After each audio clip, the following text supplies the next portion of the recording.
So Martin Aircraft is a disruptive technology company providing manned and unmanned capability, lifting about 120 kilograms of payload. And we're different from other companies in that the small drones are very good for lifting up to about 8 to 10 kilograms, and the larger drones for the military.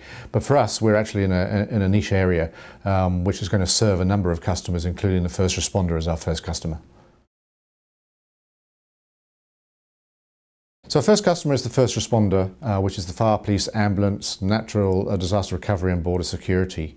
After that, we'll be looking at the commercial customer, primarily around agriculture and mining and other commercial entities like that, before we move on to the final customer, which will be the personal customer back in around about the end of 2017.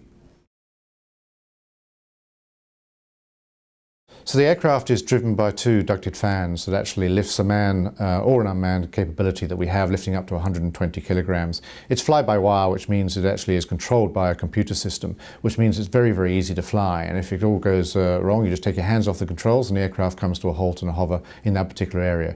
It means we can get into spaces that helicopters can't get into, and it's very, very stable.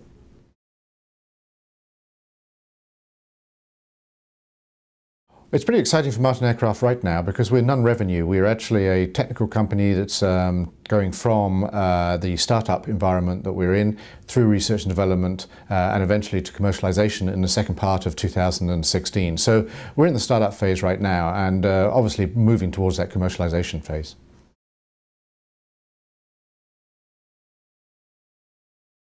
So there are a number of milestones. In our prospectus when we listed, we had a number of technical milestones that we'll be heading towards, and we've already kicked a couple of those off already. And we're moving to that commercial milestone of a delivery of a jetpack in the second half of 2016.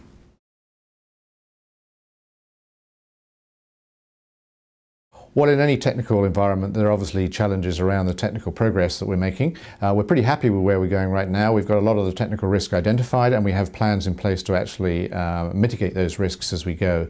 So at this particular stage, it's a matter of just moving through those technical milestones for the delivery to the first responder customer in 2016.